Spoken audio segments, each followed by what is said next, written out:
then you went too far.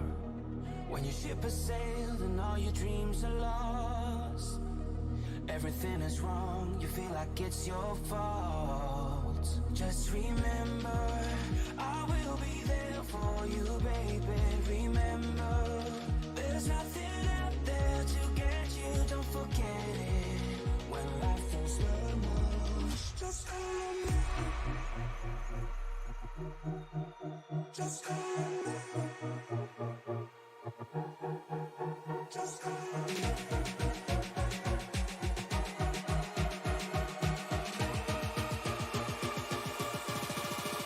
Just call me.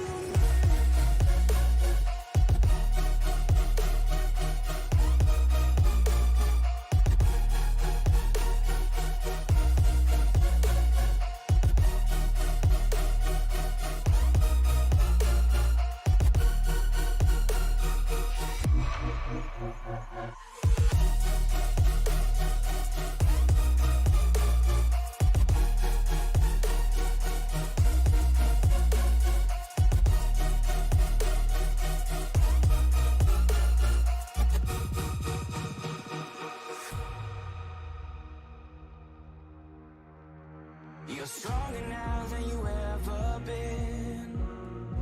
You gotta leave now, it's time to catch the wind. You will climb up high and look through the clouds, and when you're feeling low, I know you'll bounce back. Oh, and just remember, I will be there for you, baby. Remember, there's nothing out there to get you, don't forget it. When life throws lemons, just call me. Just call me. Just call me.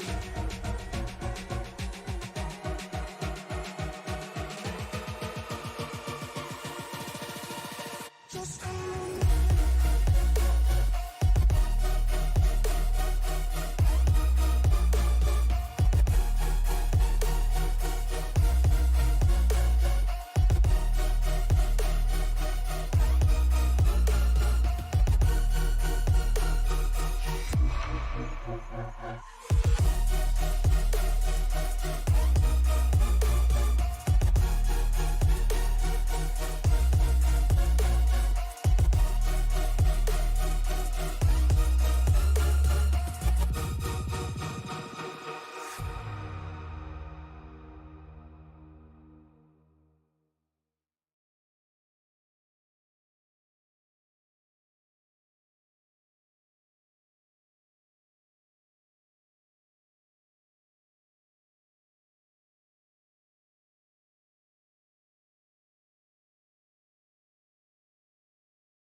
From Daytona International Speedway, just a few short miles away from where it all started 75 years ago, the Jack Dowel Motorsports Tuesday Night NASCAR Truck Series is ready to get the 2023 season underway. Good evening, everyone, and welcome to the World Center of Racing.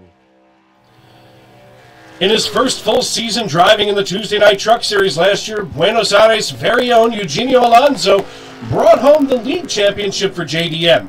Now he looks to defend his title against SNN regulars like Aaron Mack, whose win last night in the Xfinity Series vaulted him into an early playoff berth. This is the asphalt, where names are made, and careers have been defined for what they are.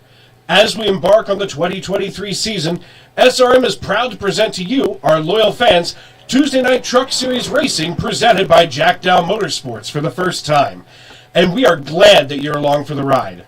I'm Dave Regal, here in the SRM broadcast booth, and I'll be with you every step of the way. From the green flag to the checkered flag, here on Racing Media. And folks, I cannot be more excited to be sitting in the broadcast booth tonight as we've got qualifying underway. As this is actually our first time on SRM being able to present to you basically the Tuesday Night Truck Series.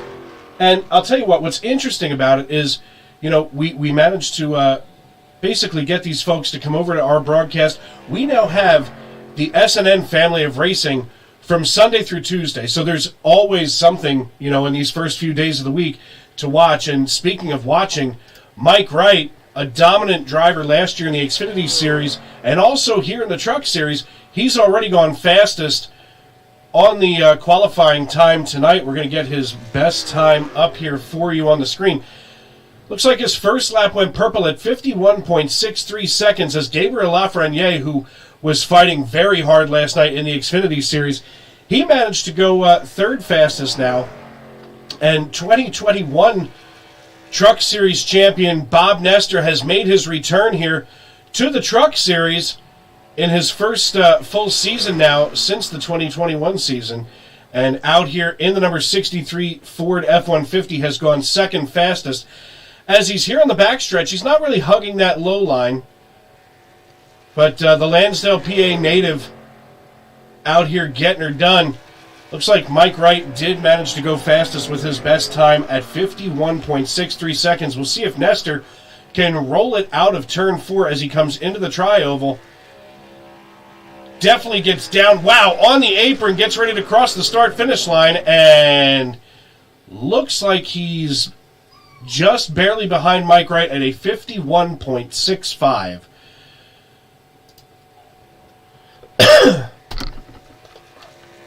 Checking out Brenton Henderson here in his number 52 Miter Low Chevrolet Silverado. He's on his second lap right now. He went 51.73 in his opening lap, and looks like he's still trying to make some hay here. Welcome into the broadcast booth. As always, Dave Regal here at the microphone, operating the ones and twos and everything in between. Folks, glad to have you with us this season, as it's going to be an exciting one here on Sim Racing Media. Last night we had an amazing finish to the Xfinity Series. Sunday night NASCAR's Cup Series was exciting as well. So just everything, here in this league from Sunday through Tuesday, worth watching. So always make sure that you're trying to get on over here to the SNN family of racing. Brenton Henderson goes 11th fastest. Andrew T. Jones in the number 94 on his second lap out here. He went 51.72 on the first try.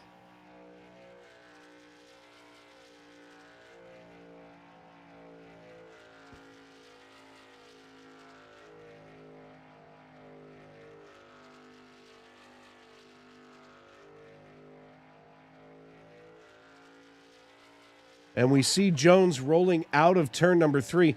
Like I had said earlier, we have 3 nights of sim racing here from the SNN family.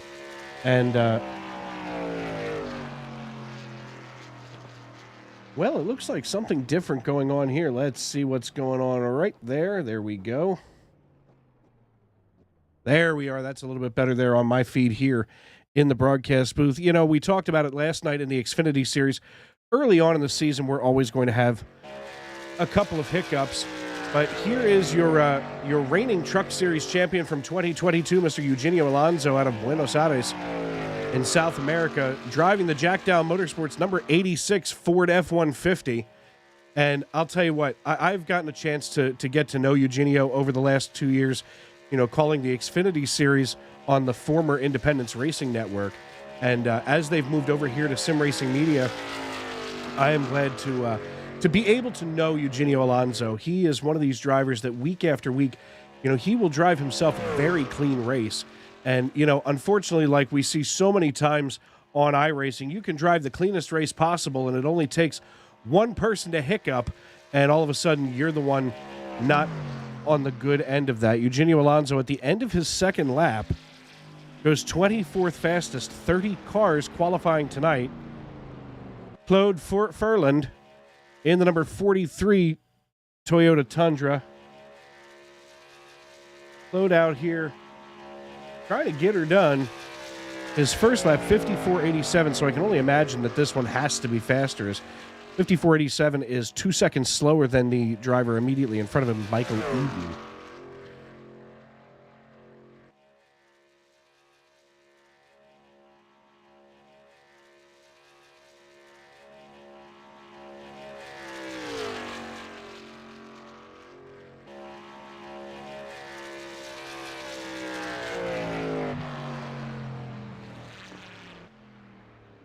I want to talk right now with Jack Dowel Motorsports owner and chief cook and bottle washer, Mr. John Bawalda. John Bawalda, you got a copy, brother? Yes, sir. Hey, listen, glad to have you with us this season here on Sim Racing Media. What are you looking forward to tonight? Going fast. He says go fast. Listen, and fast you do. I had mentioned earlier that we have a returnee, the 2021 Truck Series champion, and of course your very own Eugenio Alonso, the 2022 Truck Series champion. So there's a lot of heavy weight running around here on the racetrack tonight. Oh yeah, looking forward to it. JDM always, can't say always, but we usually shine pretty well at the super speedways. Hoping we can, keep that momentum going. We had a second place last night in the Xfinity Series, so trying to spiral that momentum and maybe one place better, and just have a good show, good kick off to the season for the Jack Dowel Simulators and eSports Truck Series. Yeah, absolutely. I mean, we were excited when we found out that you were going to be with us, here on the Sim Racing Media airwaves. So we're excited to have you guys along with us. And, as always, you guys have such great drivers here in this league. So we're very excited, and we just want to thank you for being around. I appreciate it. You guys, Sim Racing Media is definitely by far the most professional broadcast network that is out there. So I'm just glad to be able to be a part of it, have our show broadcast by you guys and everything. Dave, I'm a fan of yours as well. So glad to have you guys have Sim Racing Media and everything. So I'm looking forward to a great season. Well, my friend, I'm a fan of yours, and I'll be up here in the broadcast booth. The hard thing for me on a night like this with just a couple of seconds left in qualifying, the hard thing for me is that, we've all known each other for so long, and of course, some of us in person, so on and so forth, that it's hard for me not to become a fan sitting up here. So, here I am pulling for you and Bob and Chris, Tony Burt, of course, Jeff Carson, Eugenio. It's like I turn into a fan right here. Yeah, I can't. These are guys that I would gladly sit here and have a drink with. And of course, you watched me get pretty hammered down in Dover, so it's going to be a good night. I think so. It's going to be a good night. A lot of these guys have been looking forward to racing again since last season. A lot of familiar faces from last season, a lot of new faces. So we'll see how everybody fits in, and hopefully we have a good show to put on tonight. All right, brother man. Well, listen, congratulations on the new season, and we will chat with you later. Have a good night. Talk to you later. As we get him moved back up into the Jack Dowel Motorsports team chat, I want to thank Jack Dowel Motorsports for sponsoring our 250-miler tonight. 100 laps, the scheduled distance here at Daytona, and I'll tell you what, these laps, you think, oh, it's only 100 laps, that's less than some of the things that we run in the public, in the public forums. But I'll tell you what, these 100 laps are about to be blistering tonight as the drivers are getting into their cars. We'll take a brief look here at our qualifying results as everybody gets themselves settled in. Still waiting for pole sitter Mike Wright to get in. And, one of the things that I always have to appreciate in this league is that these drivers are here week in and week out. You don't see too many guys, not making it or not being around. So 100 laps, the scheduled distance tonight. Stage 1 going to end at lap number 20. Stage 2 going to end at lap 40. And then, of course, that long 60-lapper right to the end for the end here. And I'll tell you what, I'm excited. I know the drivers are excited. Let's take a look through our starting lineup here. Mike Wright and David Bradford going to be on the front row, with Brandon Minto in the number 12 Chevrolet going to be starting on the inside of row number 2. Once that iRacing.com pace car gets a rolling, we'll get the rest of this starting field. There's just a couple of drivers left trying to get into their machines here, and we can see some of the great paint schemes. I mean, listen, so far I really like the number 12 here, driven by Brandon Minto. That's exciting to me. Of course, the ever-present Chris Claude, the chief cook and bottle washer of Sunday Night NASCAR Cup Series action. He's here in his traditional Dasani water Toyota Tundra. And I got to be honest with you, folks, it's been a while since I've been involved with the Truck League because, you know, I was actually working another broadcast last season, which took me away from some of these guys. But my Sundays and Mondays are usually pretty well tied up. I've got the 01 Micro Center Toyota Tundra driven by Matt Mackin. That's an exciting paint scheme to me. Of course, Micro Center, to me, better than Best Buy, hands down. As we are finally getting ready to roll off a pit lane here, we see these beautiful trucks riding off. I can't even say into the sunset. The sun is already set. We're going to have a night race. We're going to talk about that momentarily.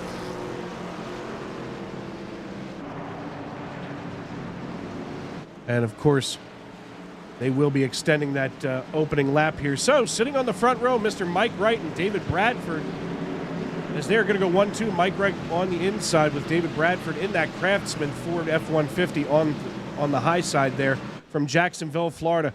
Brandon Minto in Norman, Oklahoma's number 12 Chevrolet Silverado with Lansdale's very own Bob Nestor in the number 63 Ford F-150. Claude Ferdland and John Ballou making up row number 3. Row number 4 made up of Gabriel Lafreniere from St. Jude and Chris Claude, Fairview, Tennessee native, driving the number 10 on the outside of row number 4. Row number 5 made up of Michael Astuto and Andrew T. Jones. They'll round out the top 10. Sylvain Joly, he's going to be here in the 08 machine on the high side with Matt Mackin joining him in row number 6. Then, of course, we have Brenton Henderson and Brian Tarnowski in line, ready to rock and roll tonight. Brian Tarnowski from Waukesha, Wisconsin, personal friend of mine, great guy, and always glad to see him out here on the racetrack. Mr. Finn Robinson from across the pond at Shropshire. He's driving the number 26 Toyota Tundra tonight with John Crow Sr. in the 95, starting in 16th. In row number 9, going to be John Crow Sr. and Jarrett Phillips with Mark Brewster and Stoney Benfield in row number 10. Aaron Mack, who had a dominant performance last night from Fort Riley, Kansas, brought home the checkered flag in the Xfinity Series alongside Jeff O'Rourke. My good buddy Tony Burt here in the number 4 car. He's going to be starting in row number 12 alongside of Alexander Gangler from Big Rock. And I'll tell you what, these drivers didn't get a chance to make the start last night in the Xfinity Series, so glad to have them with us tonight. Eugenio Alonso, your defending Truck Series champion, alongside Jeff Carson, make up row number 13. Jackson Derby in 27th is going to be starting off here in his number 34 with Richmond, Kentucky's David Swift starting on the outside of row number 14. Lauren Jones and Kavaja Holt going to make up row number 15, and starting shotgun on the field is going to be Michael Eden in the number 67 Chevrolet Silverado. So 31 drivers going to be making the start tonight. We didn't really have a whole lot of time to try to get a hold of David Bradford and Mike Wright, but I'm sure the way things go often in this league, we're going to have plenty of time to talk to Mike Wright.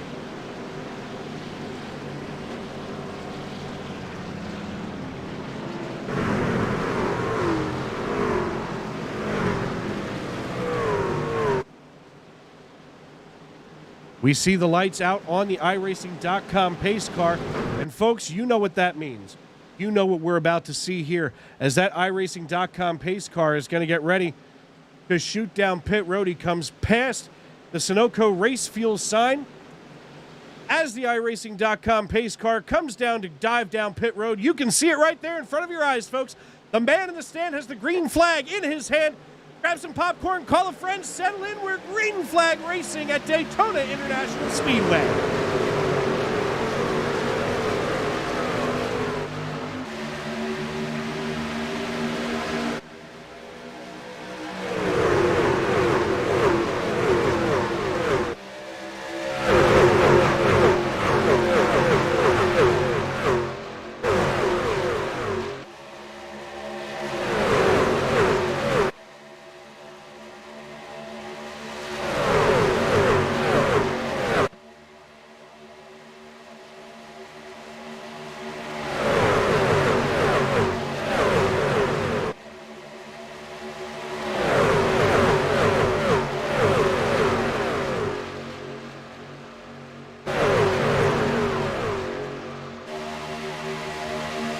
And as they come back to the start-finish line to complete lap number 1, these drivers all kinds of wound up. David Bradford getting credit for leading lap 1 as we dive ourselves on here toward lap number 20. They go Mike Wright, David Bradford, Brandon Minto. They are side by side. Bob Nestor drafting up to the 89. Looks like he thinks he's got something going there on the high side. Got to be honest, it's pretty early yet, but if there's anybody that I can trust to make smart decisions, it's Bob Nestor out there in that number 63. And I'll tell you what, that Tom and Jerry paint scheme, always one of my favorites. And, of course, the U.S. Air Force paint scheme of Brandon Minto here. We got to keep an eye on him as he's on the inside, tucked up right against Mike Wright on the low side. They are 2x2 for 5 rows, 10 cars here in this front pack. Sylvain Joly going to be the first car single file. Probably not a bad idea for him at this point. As I see a couple of drivers with perhaps the wrong paint schemes. Perhaps not the wrong paint scheme, but the wrong number. No, that's correct. Okay. Every day's a new adventure. We see Matt Mackin here. He's single file. We're going to see him draft right up to the rear here of the 26 of Finn Robinson. Finn, a very steady driver in his own right, holding his own, making sure that he's basically not doing anything crazy. And at this stage in the race, you don't want to be too crazy. It's just not worth it, especially when you're side by side on lap 4. You know, a lot of times in the Cup Series, we see a lot of drivers that wind up, you know, taking it single file after about 10 laps because, you know, this is something that is just so hard to keep together. 2x2 goes everybody. Build your arc and get the animals on, because I'll tell you what, it's going to be some competitive racing here tonight for these drivers. Taking a look now at Alexander Gangler in the 82. He's up 7 spots already. A little bit of a connection issue. Of course, just as soon as I want to see Alexander, that's when he decides to blink out. It's about par for the course in this club right here. I see the 94 with a connection issue. But anyway, the 82 driven by Alexander Gangler with the Tide logo on it. I'll tell you what, you're going to watch him all night long as now he is up 8 positions. Biggest mover of the night is Mr. Jared Phillips here in the 87 machine. You can see him as he whips on by in that black and yellow machine. And that, I believe, is Cyclone on the side of it. So far, so good here. 5 laps in at Daytona International Speedway for the Jack Dowel Motorsports TNN Truck Series. Dave Riegel here in the broadcast booth. Glad to have you with us, as this is race number 1, week number 1, and we've got quite a season ahead of us.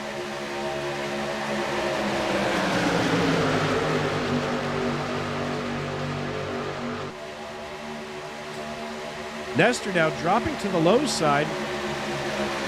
Let's see exactly when that might have gone down.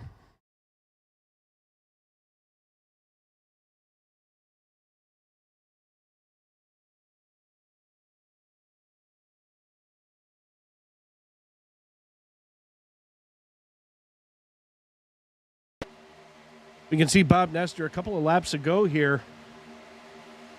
Just as we're coming down the backstretch, he sees an opening right in front of the 89 of David Bradford, slides right in front of Bradford and decides, this is the time and I'm going to stay right here. Nestor not wanting to get too tight up there, of course, which is something that happens more often than not. It's usually a little nerve-wracking, that's for darn sure. So Nestor now leading this piece 6 laps in. He's a man on a mission tonight as he has made his return to the Tuesday Night NASCAR Truck Series. Whoa, getting a little wild back here. That should be somewhere in and around Michael Astuto in the number 39 Cookout Ford F-150. They were just getting a little wobbly there, folks, but nothing to worry about yet.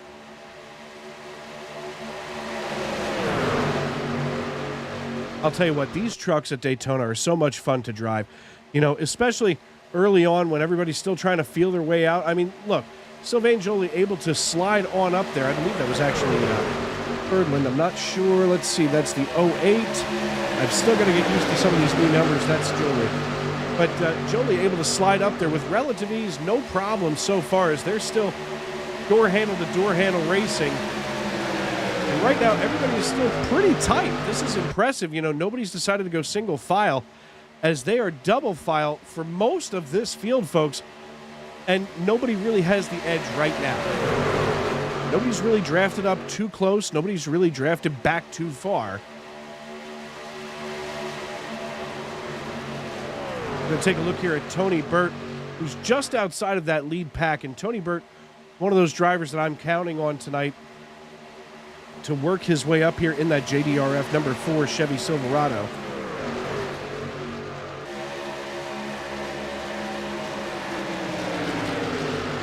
Tony working just behind Stoney Banfield, and just ahead of them, you can see Brian Tarnowski in his number 28 machine.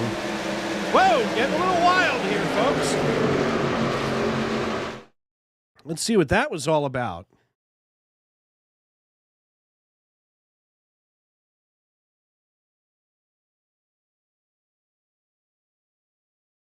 Let's take a look here at Matt Mackin. He went from the low side, started drifting up, thought maybe, there was a checkup in front of him, and he just avoided near disaster, did Matt Mackin. So good for him, making sure that he stays out of the line of fire. Shuffles him back a little bit further than maybe he'd like to be. But, once again, you've got 100 laps to do tonight, folks. This is going to be one of those races that, you've got to settle in. You've got to take care of your equipment. And as we were talking about, Tony Burt, he's here trying to draft up to the rear of Kavajna Holt now. And, of course, team owner John Bawalda, team owner and lead sponsor for the TNN Truck Series, John Bawalda. And you know what? If there's anything I noticed last night, John Bawalda managed to stay back. We saw him drop back a couple of times early on in the Xfinity Series race. And you thought to yourself, well, gee, maybe he's just trying to log laps. And all of a sudden, he drove out of nowhere all the way up toward the front of that pack, and he was vying for the win at the end of last night's Xfinity Series race. So, obviously a big night for him last night, and a big night again, as this is the debut of the Jack Dowel Motorsports TNN Truck Series for 2023. Bob Nestor now shuffling back here as he's decided to give up the lead. Maybe let somebody else be the fuel pig for a while. We see the number 9 machine atop the pile of John Ballou. He's obviously got the wrong number here as he's showing the 42. Meanwhile, back at the ranch, Brandon Minto going to be pushing him around as we see right there Jared Phillips starting to get some help here from the 06 of Gabriel Lafreniere. Wow, and down drifts the 9 right in front of Jared Phillips, almost taking all of that momentum away.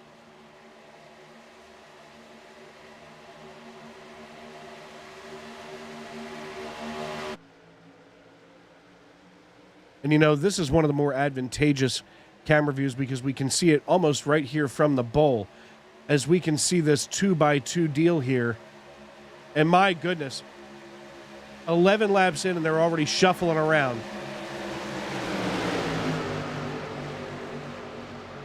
Now this lead pack is starting to break away a little bit as we can see Lauren Jones in his traditional number 11 Cheetos Chevrolet Silverado now drafting up to the rear of Michael Astudo. He's got the 31 of Aaron Mack on the low side, drafting up to Jeff Carson in the number 9 Micro Center Toyota Tundra. And of course, Carson now working alongside or right behind Bob Nestor as they have now found each other on the racetrack. I'll tell you what, when those two teammates get together, good things can happen. And speaking of teammates, we'll look here for the number 10 of Chris Claude. And Chris has managed to get himself up into 7th position, so he's up 1 spot from where he was earlier. And so far, so good as we see Alexander Gangler maybe getting a little wobbly here as they work their way through the tri-oval back down into turn number 1. I'll tell you what, folks, we are going to step aside right now and pay some bills here and hear from our good friends over at TNN.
With the Butt Kicker Gamer 2, what you see and what you hear is what you feel.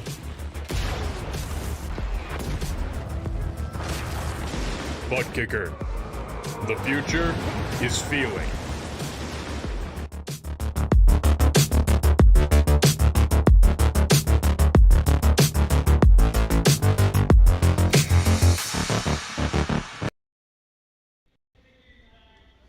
What's up, guys? Roger Debo, front tire changer for the 45 Alpha Prime car. You're watching Sim Racing Media. Welcome back to Daytona International Speedway here in the Sim Racing Media broadcast booth. Dave Regal watching, I'll tell you what, some fantastic racing. We're on lap 17 of 100, a clean race so far as John Ballou leads this piece just ahead of Brandon Minto as he drifts down, wow, right in front of Jarrett Phillips, almost to block him, as he really wants that green and white checkered flag here at the conclusion of stage number 1 in the Jack Dowel Motorsports TNN Truck Series. Just as they get ready to cross the start-finish line, we should see the pit lane close, of course, as we get ready to end stage number 1. So it's been an exciting year already in SNN Cup Series and Xfinity Series action on Monday night. And, you know, this is proving to be just the same, as none of these drivers have given 1 inch already on this racetrack. One thing of note here is we see, now I just lost it here, where did he go?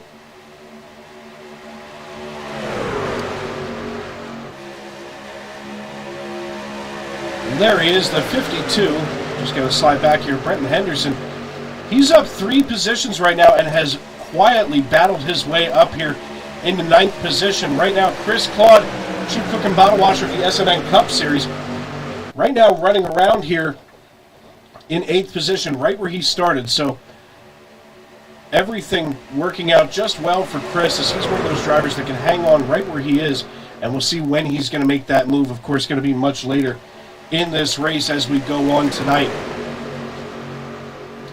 Glad to have all of you with us here on Sim Racing Media. You know, something that we talk about more often than not is the fact that, you know, we've managed to develop a really good relationship with so many of you viewers, and just glad to have all of you with us. And coming around here on lap number 19, remember, we have to get to the conclusion of lap number 20 before they throw the yellow flag, so it's going to be a pretty good sprint here to the end of stage number 1. Thank you, Thomas Lane. Appreciate you, as always. It's great to have folks like you here in our live chat, as I'm sure we will get to know one another very well this season, as we are now on the final lap of stage number 1. We're going to dive down the backstretch here. It goes John Ballou, Jarrett Phillips, Brandon Minto, Gabriel Lafreniere, Alexander Gangler, Chris Claude, Sylvain Joly, Claude Furland. Side by side go these drivers as we get ready to come back to the start-finish line. John Ballou hanging on to that lead spot. It looks like the 87 of Jarrett Phillips looking. Oh, wow! And all of a sudden, the 06 getting a push from the 10. Oh, and the 87 spins him. Trucks are all kinds. Oh, my. This definitely changes things here at the end of stage 1. I'm not sure where anybody just got scored. I got to be honest with you, folks, as that was all kinds of confusing. Wow, what a finish to stage number 1. We'll take a look at that in a minute, but right now it's showing Chris Claude having won stage number 1 here in the Tuesday Night NASCAR Truck Series, alongside Gabriel Lafreniere has been moved up there to P1. He's followed by Chris Claude, Aaron Mack, Bob Nestor, Sylvain Joly, Jackson Derby, Jeff Carson, Mike Wright, Michael Astuto, and Claude Furland, rounding out your top 10. So those drivers obviously have a lot going on here.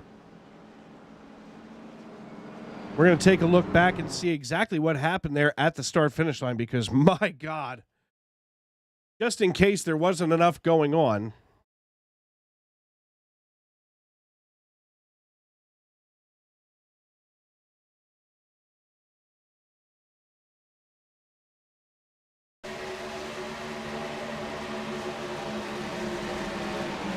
And here we go, folks. Stand by 1 second.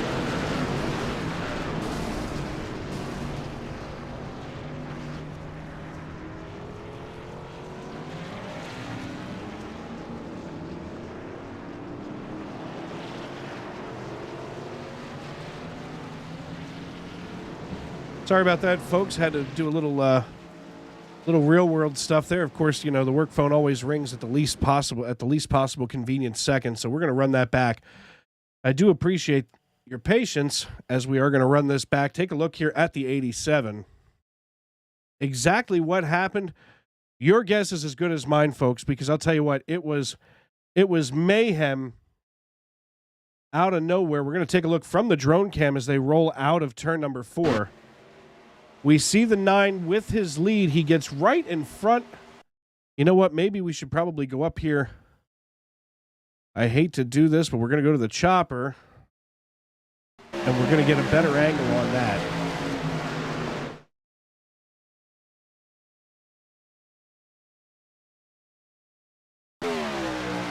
We see the 87 drafting up behind the 9.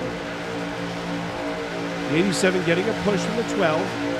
The 9 goes up to block the 87, maybe a little loose. And, the 9 just drifting up and collecting all these trucks. Wow. I've got a 5-year-old son, and it almost looks like he just took all of his micro machines and hurled them around the room. My goodness. Well, that'll make things look a little bit different as we get ready to go back green flag racing in a couple of laps here. Brenton Henderson. We'll take a look here at what this is going to look like when we go back green. Brenton Henderson going to sit atop the pile with Gabriel Lafreniere, Chris Claude. Now David Swift goes down to the pits.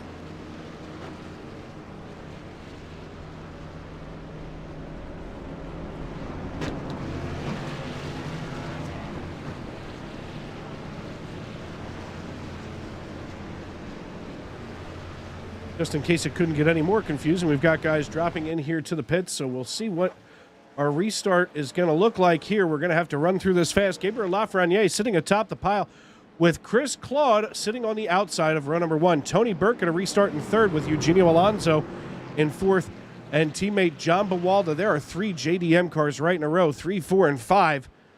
Going to be restarting there. Mark Brewster going to be restarting in 6th. Jackson Derby and Andrew T. Jones, Stoney Benfield, and Finn Robinson round out your top 10. So a pretty exciting night. And, of course, a firework-laden end there to stage number 1. Gabriel Lafreniere going to be drifting here behind the iRacing.com pace car.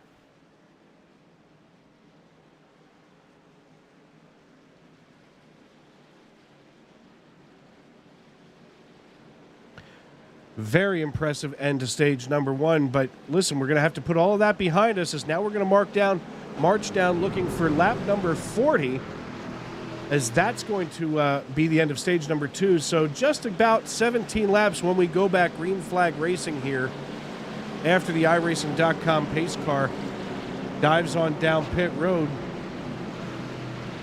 We might as well get up here into the stands right behind the starter, as we can see the man in the stand with the green flag in his hand, and it looks like they are going to delay the green flag. So that's going to give us a chance here to talk to Tony Burt, as I try to do as often as possible. Let's see where good old Tony is, as we've got one more lap here. Tony Burt, Dave Regal up in the broadcast booth. You got a copy, brother? Yes, sir. Hey, listen, I always look for an excuse to talk to you. I'm glad to see you out here on the racetrack tonight. Restarting in 3rd position behind Chief Cook and bottle washer Chris Claude. You're surrounded by teammates right now. How are you feeling? Violated. I feel like I'll go to the back as soon as I can. I mean, you know me. It's too early. Listen, I saw it last night with your team owner, John Bawalda. He drifted back several times to the rear of the field and wound up toward the front at the very end, was battling it out for the win. But listen, do what you got to do. But it looks kind of cool to see you up front there. Well, thank you, Dave. I appreciate that. Yeah, it's a little early for me. I don't like really being up here this early, but when 90% of the field gets in a wreck, you don't have much of a choice. All the talent's gone now. There's just us non-talented drivers up here now. No, you have talent and you have the equipment. We can see it right here in your driver info, of course, in that number 1. But listen, we're going to get out of your ear. You get back behind the wheel, and we will see you on the other side, brother. Thanks, Dave. Great talking to you, buddy. As always, great to talk to Tony Burt. personal friend, and I'll tell you what, just an all-around good human being. I mean, somebody that if you ever want to sit down and have a good conversation with, he's the guy to do it with. But getting back to racing, now we see the iRacing.com pace car with its lights out as they're coming down the back stretch, or down the front stretch once again. Now we see the man in the stand with the green flag in his hand. Once again, the iRacing.com pace car diving down pit road. 16 laps to the end of stage number 2, and we're green flag racing at Daytona. Lafreniere getting a jump over top of Chris Claude, who's trying to get up to speed, and so far, looks like Chris is going to play it pretty conservative. He's got no help on the outside, and just as I say that, Tony Burke going to slide up behind him and give him a little bit of aero push. Of course, those JDM cars right behind Chris on the high side. That's definitely a tight place to have your car, or your truck in this case.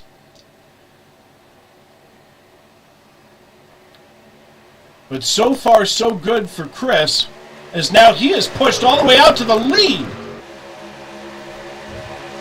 Let's take a look at that move for the lead, as Tony Burt, once we were just talking about it.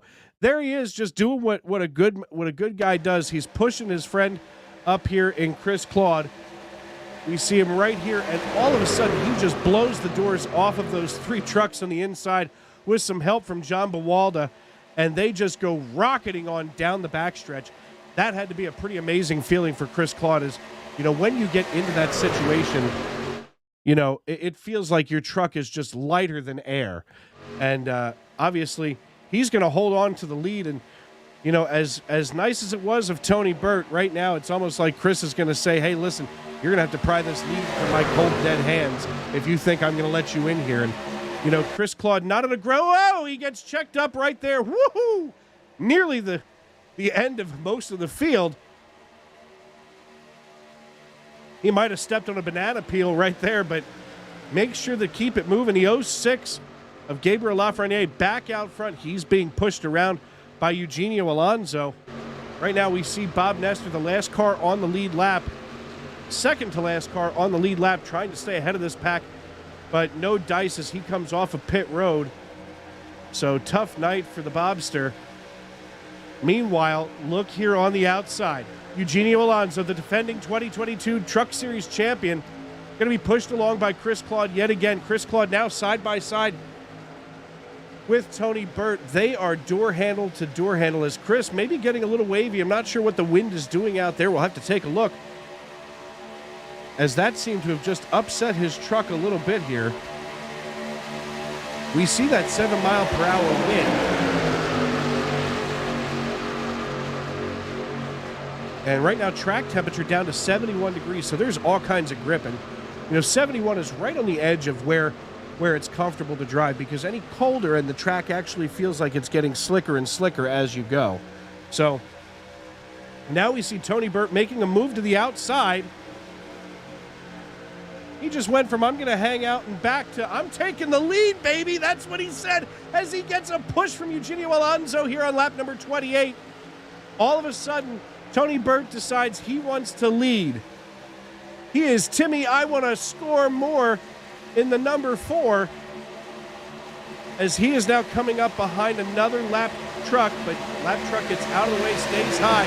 Side by side, not sure who got credit. Looks like Tony Burt gets credit for leading that lap, as all of a sudden this high line has come to life tonight. These trucks are so evenly matched, and a lot of this has to do with driver comfortability. I'm sure everybody's got as much tape as iRacing, as NASCAR will allow you to put on this on these grills. And all of a sudden, wow, look at Eugenio Alonso just giving a push right now. Let's see if we can get just a closer shot here, if I can.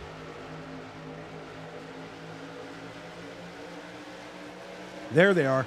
Let's watch Eugenio Alonso push around Tony Burt here, as they're working as hard as they can to stay ahead of Gabriel Lafreniere on the low side.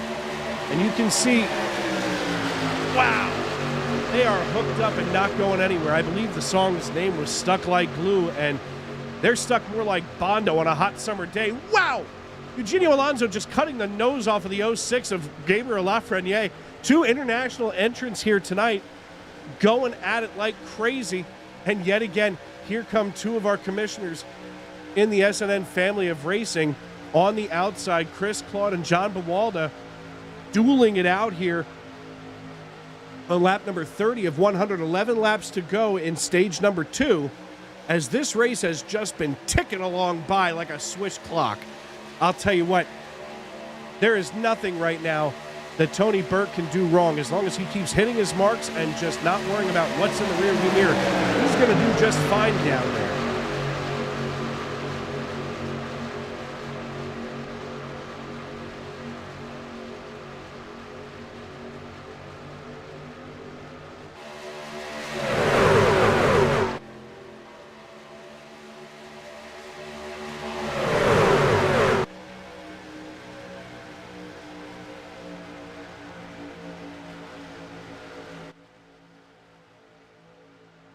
We see that outside line starting to get another burst of momentum. Of course, you know, we talk about this all the time. A lot of the times with these cars, I shouldn't say a lot of the times, but all the time with a race car, there's energy that's building up, you know, as this air is basically in there like a spring, and eventually that spring has to unspring. And when that spring unsprings, that's when you see these runs come together, you know, sometimes in crazy fashion. And right now, it looks like it's building here on the high side. Now the 86 door-to-door with the 10. And that's Eugenio Alonso still getting ever faster. And there comes that run. That's the energy that's released, especially as they came out of turn number 2. Now we're going to watch these trucks load up once again. Once they go down here into turn 3, Chris Claude maybe trying to steal a little bit of air from the 34 of Jackson Derby. This is where it can get a little dicey, especially as you're trying to navigate slower trucks. And it looks like, wow, Tony Burt able to use those trucks almost like a pick as we somehow navigate through all of this. Meanwhile, back at the ranch, we're still side by side through most of the field.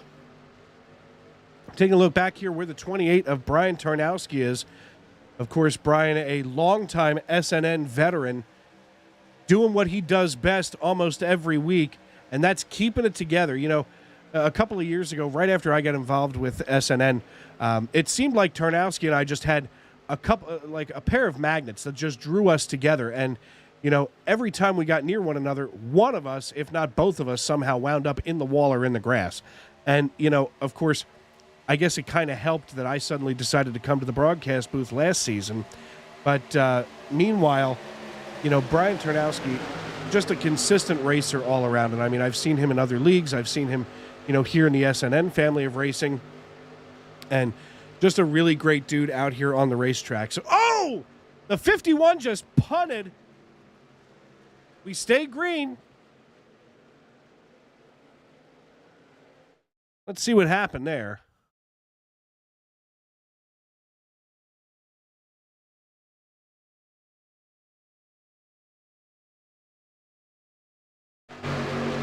We're going to see exactly what just happened here with the 51. Oh, the 51 just pushed his teammate Eugenio Alonso down. No damage to the 86. Let's take a look one more time. My goodness. I'll tell you what, I know that wasn't intentional whatsoever, but that's got to be something real scary.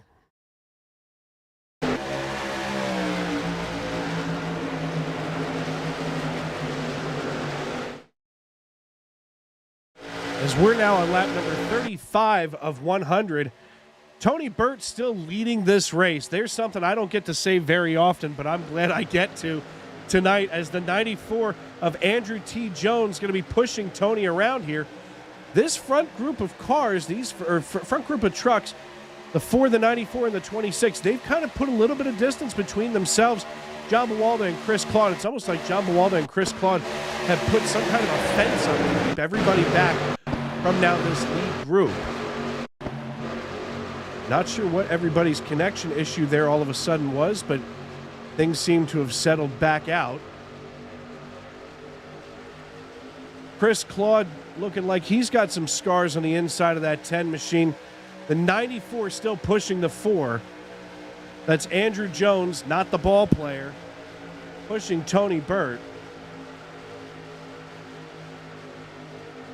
And my goodness, this is something that, it almost takes your breath away. You almost forget to talk as you're sitting here and you're watching. I mean, Eugenio Alonso not really affected by that punt from John Bawalda 2 laps ago, as we're on lap number 36 of 100, working our way toward lap number 40.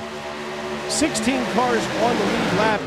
Mark Brewster, the last car on the lead lap, back here in the 29 machine, just ahead of Bob Nestor, who's now down 2 laps. But up here at the front of the pack, whoa! That doesn't get any more. Oh, they're wrecking! Oh. And I'm pretty sure, yep, there he is. Eugenio Alonso involved in this wreck. We're going to take a run back here.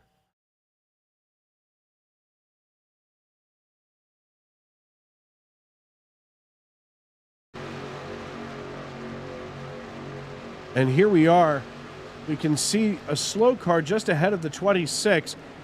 And, we're going to see the 43. And we're going to run on back here. And we're going to take a look right here from the rear. We're going to see this. We're going to see this whole field coming toward him.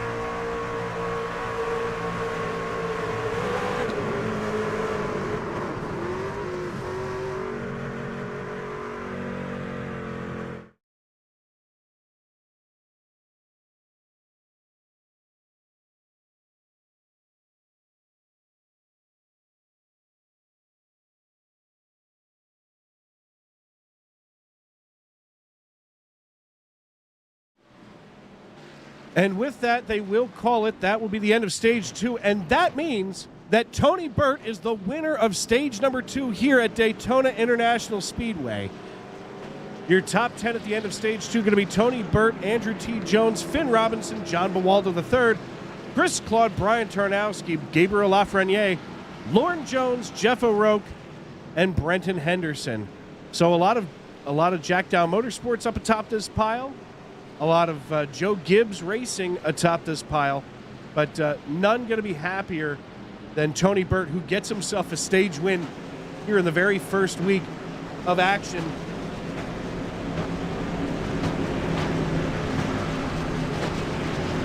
Of course, we see Tony Burt coming in to get pit service. Yes, sir, you are going to get some camera time tonight, my friend, because obviously he's going to come in, take 4 tires and a tank of Go Fast. Actually, Tony Burt may have just come in for fuel. He comes out second off a pit road behind Finn Robinson from Shropshire. Robinson having just a little bit quicker of a time on pit road, 8.58 seconds. Andrew T. Jones coming out third. Gabriel Lafreniere coming out fourth, as we can see all these drivers racing to the end of pit road.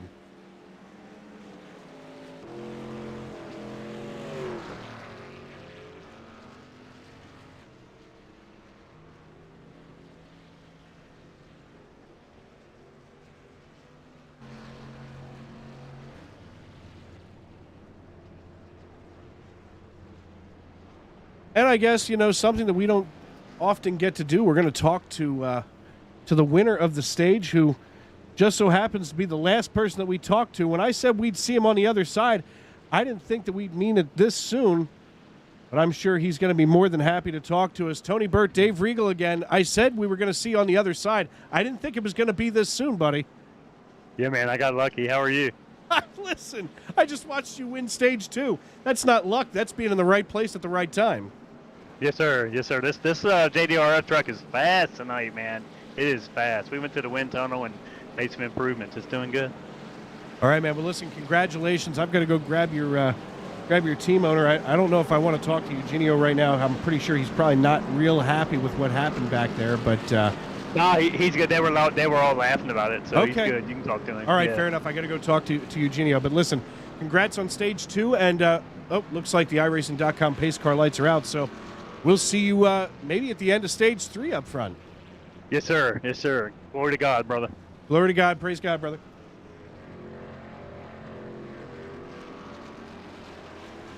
So as we get ready to restart, it's going to go Finn Robinson, Tony Burt, Andrew T. Jones, Gabriel Lafreniere, Chris Claude, Brian Tarnowski, Jeff O'Rourke, Mark Brewster, John Bawalda, and Lorne Jones rounding out the top 10.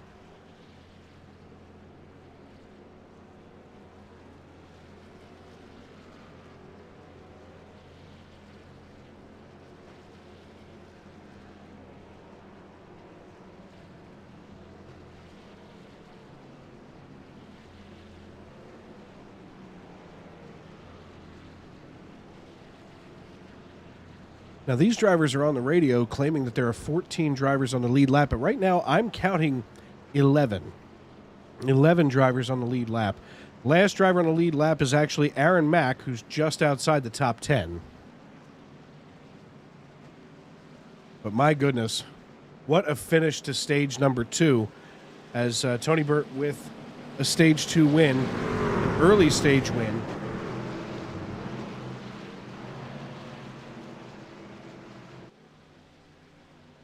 The iRacing.com pace car getting ready to head on down pit road. He dives.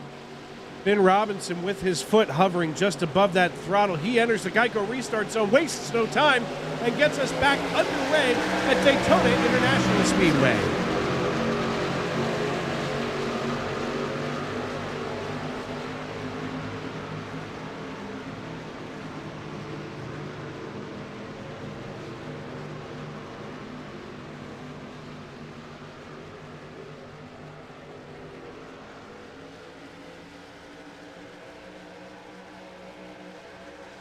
The outside line wasting no time getting their act together now as Tony Burt has proven he can be pushed by Gabriel Lafreniere.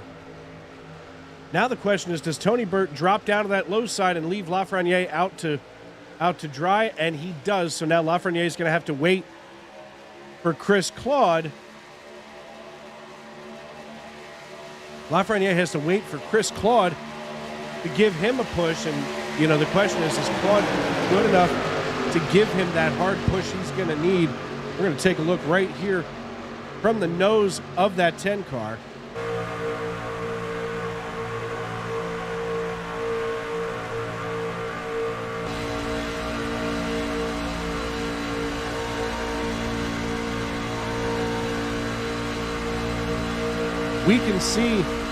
You can see right there from his cockpit, Chris Claude just absolutely cool as a cucumber here on lap number 42 of 100. We almost have a true 60-lap run to the end now, thanks to that caution that ended stage 2 a couple of laps early. Right now, the 26 of Finn Robinson pushing the dickens out of Tony Burt here, as all of a sudden Tony Burt goes from, I'm just going to hang out back, to taking home a green and white checkered flag, and now he's got all kinds of guys behind him just jockeying for position to get a piece of that number 4 Chevrolet Silverado. Brian Tarnowski up 10 spots. One of our bigger movers of the evening, as well as Jeff O'Rourke up 16 spots. You can see O'Rourke here in that Exalta number 5 machine. And Tarnowski maybe getting a little too close and too friendly with that double yellow line at the bottom. The high side has completely disappeared. There is nobody up there. These 11 cars are all here together. Nobody's even looking for it. These are all lead lap cars. Jackson Derby, first car laps down. He's back in 12th position, down 2 laps. He's followed by Bob Nestor, who's back also 2 laps. Jarrett Phillips. There are just guys out here out for a Tuesday night drive. There are some really frustrated drivers as they get to watch this field go whipping on by them. So I think we're going to see some really great racing, as these guys here right now are pretty patient. And we're going to see the patience of these drivers start to come into play right now. As there we go with the 34 again. He's got to stay out of the way and hopefully not wreck these. I believe that was the 34. Nope, was not the 34. I just there we go, the 43, sorry, of Claude Ferdland.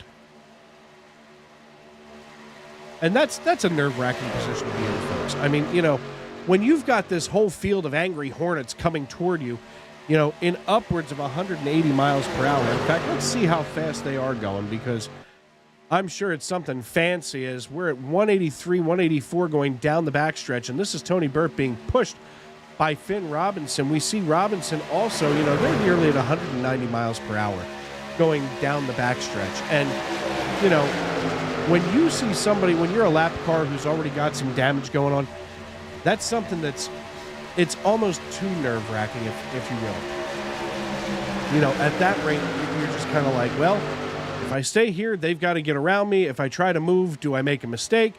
You know, and they're moving so fast that you don't have time to react often.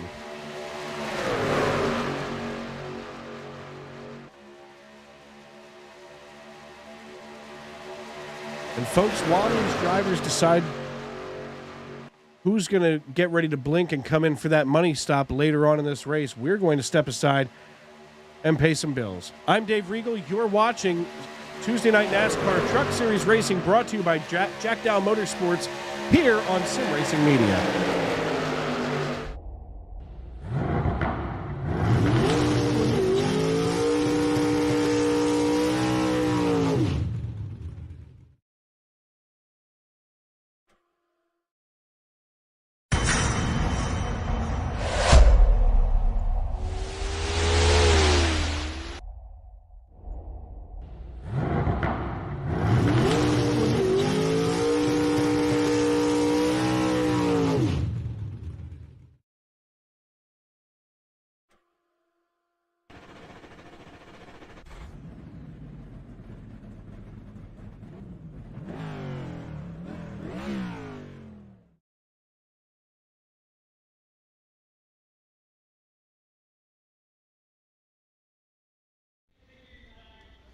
What's up, guys? Roger Debo, front tire changer for the 45 Alpha Prime car. You're watching Sim Racing Media.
With the Butt Kicker Gamer 2, what you see and what you hear is what you feel.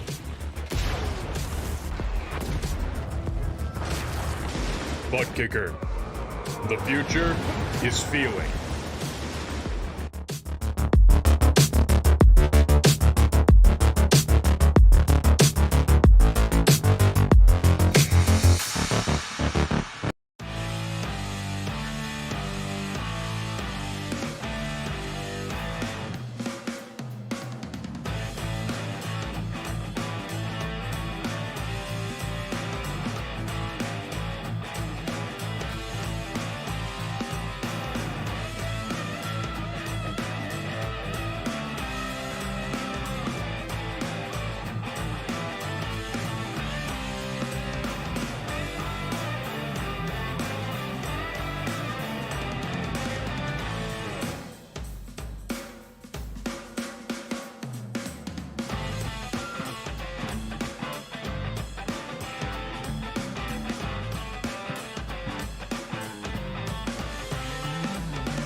What's up, guys? Roger Debo, front tire changer for the 45 Alpha Prime car. You're watching Sim Racing Media. Welcome back to Daytona International Speedway. Dave Regal here in the Sim Racing Media broadcast booth. Folks, if you're just tuning in, welcome in. This is a great race tonight here in the Jack Dowel Motorsports Tuesday Night Truck Series. And I'm watching this race right alongside with you. And I'll tell you what, your race leader right now, Tony Burt, just finished winning stage number 2. And we just crossed the halfway point in this race. Here we are on lap 53, working our way toward lap 100. You're starting to wonder, Tony Burt came down and got just fuel only. We're starting to wonder maybe how long he can hold off Finn Robinson. Of course, Finn Robinson currently kind of using him almost like a fuel pig. We can take a look here at the pit strategy. Everybody in this first group here, in these top 5 at least, all have come in at the same time. But you can see the difference in their strategies. Tony Burt up 21 positions, Finn Robinson up 12 positions, Brian Tarnowski up 12, Aaron Mack up 16, and John Bawalda up 11. So all of these drivers managing to gain spots all night long, and I'll tell you what, these laps that they have put on these trucks, something impressive, and we can even see these laps as they're getting faster. We can see Finn Robinson gaining on time over top of Tarnowski. Tarnowski maybe running a little bit slower on lap number 50, but gaining about 0.3 of a second every lap, so they're just getting faster.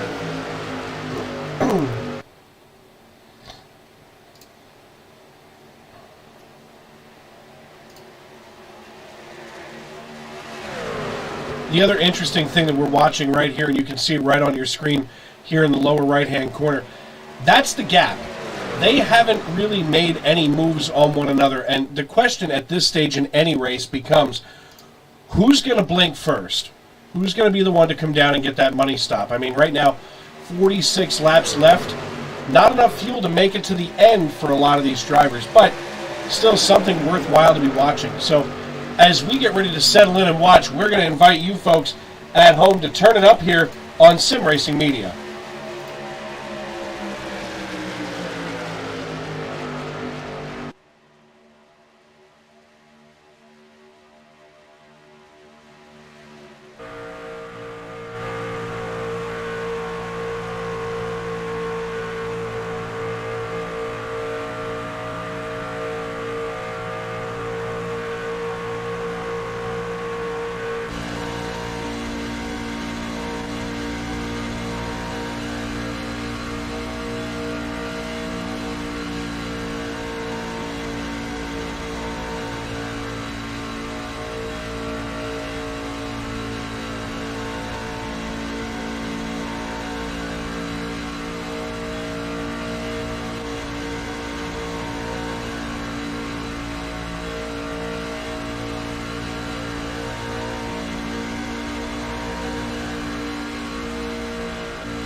And as they come across the start-finish line here on lap number 60, 41 laps to go here in the season opener at Daytona International Speedway, with one Tony Burt leading the way. He is currently the Pied Piper of Volusia County here at Daytona. And of course,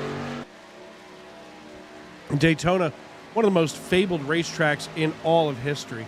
You know, so much has gone on here. And when I say that, you know, careers are made or lost here, you know, reputations always on the line here. You know, of course, we had the tragedy February 18th, 2001, right here in Turn 4 with Dale Earnhardt. And, you know, it's something that sometimes I think that we don't talk about enough, the amount of safety that came out of that, just because of that one day, that one terrible day in 2001 here at Daytona. We can see now, you know, even as we ride along with some of these drivers. In fact, let's take a look here. We're going to ride right along here with Tony Burt in his cockpit. We're going to make sure that we can see exactly what's going on here. We're going to rotate the camera here on the gyro cam. You can see all of this head and neck protection around Tony's head as he logs laps here. You know, that's something that was just not common. You know, a lot of those drivers then, they were sitting in open seats with open-faced helmets. You can see right here on the very back, just below where that top seat bar is, where the Hans device connects to the rear of the seat. And of course, that keeps your head and neck safe at all times here, you know, in the event of a wreck. You know, the roll cages in these machines are basically encapsulating every driver, and, you know, all of the safety equipment. You know, you think to yourself, gee, is this enough? Is that enough? There's all kinds of safety in these machines, and we're fortunate enough here at Sim Racing Media to be able to show that to you from here in the cockpit of the 4 machine tonight. And, you know, like I said, it's just something that I don't think we talk enough about, and that's driver safety as we continue to log laps here. You know, something that we talk about in football, you know, even in baseball with, you know, certain safety protocols. NASCAR is something that we see scary things happen almost every week. And, you know, NASCAR is always on the cutting edge of safety. Maybe for the first 50 of NASCAR's 75 years, it was kind of the wild, wild west where, you know, well, you did this and you did that, you tried to get by. But once the templates came out and everybody had to be within that template of work, you know, it really increased driver safety. And, of course, the other thing that it did was it made a lot of this racing more exciting. As we see now, 63 laps in, nobody blinking yet, as everybody last came down on lap number 38 on the lead lap. And right now we have just 11 trucks on this lead lap, the last one being Andrew T. Jones, as he has not been lapped yet, so he's showing still on the lead lap.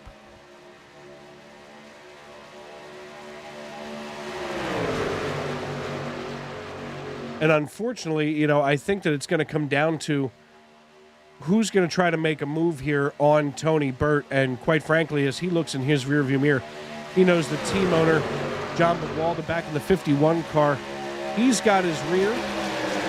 Gabriel Lafreniere, he was proving to be quite a pusher earlier in this piece. Jeff O'Rourke, he's been kind of lurking, and that's the driver that I want to keep an eye on tonight. Jeff O'Rourke is one of these drivers that he's just kind of hanging out.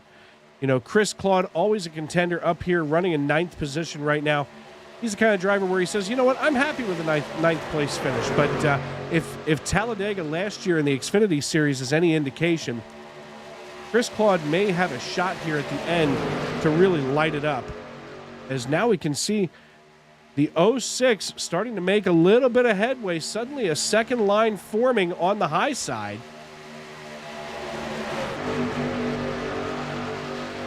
So Aaron Mack and Gabriel Lafreniere step out of line, and they're looking to see if anybody wants to come along with them. And at this point, the scary thing for Gabriel Lafreniere is if nobody comes up there, the door is still open. I'm sorry, for the 31, what's scary is the door is still open for Lafreniere to leave him out to drop. For Lafreniere to drop right down behind John Bawalda. We can see it right here.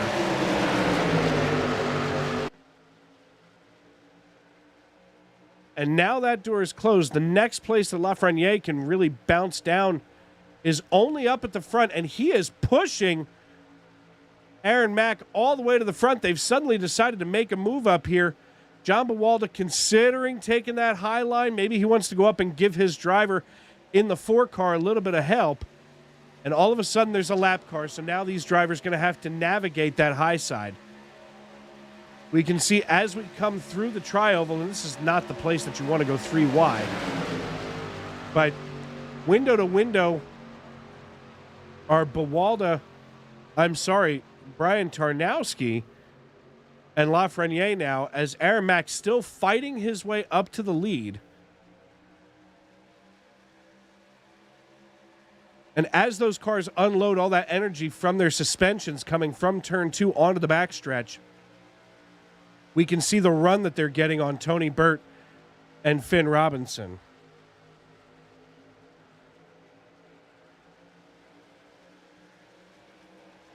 The 31 starting to play a very dangerous game. Aaron Mack is, as he's bouncing around. He finally finds a parking spot, and oh my, he just left Gabriel Lafreniere out to dry, and all of a sudden the 06 is dropping like a stone.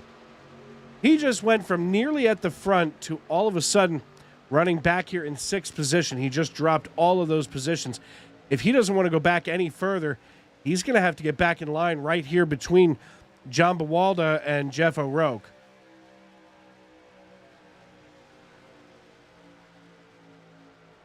Tony Burt's probably got about 3 more laps to go, as he's been up here just fuel pigging for Finn Robinson.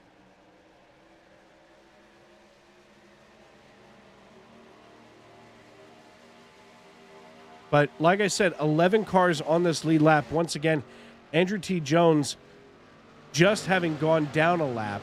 So now 10 cars. And they all, line up here as teammates.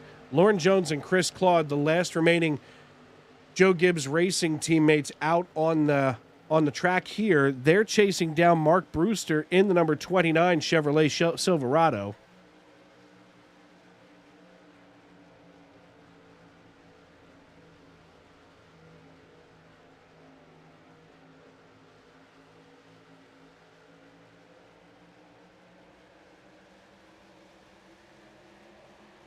I see Mike DeMoney here in our YouTube.com live chat. DeMoney, always glad to have you watching.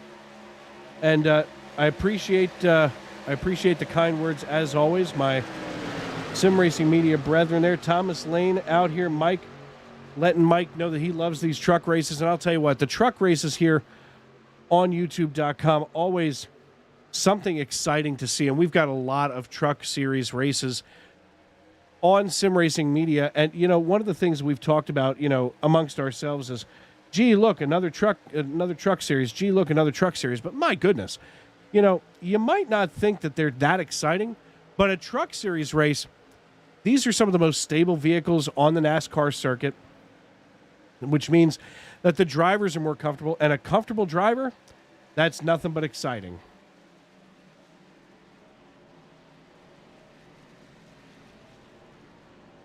And here they come, wholesale pit stops on lap number 71. This will be the money stop. Tony Burt dropping into his pit. Brian Tarnowski choosing to stay out. That's going to be an interesting decision, as this is going to be between Finn Robinson and Tony Burt as they come in. We see John Bawalda here in the 51. He's also getting pit service. Now the question is, when does Tony Burt get out? He makes his way down pit road. Oh, he's got to beat the 26. I don't know if he will. Yes, he will.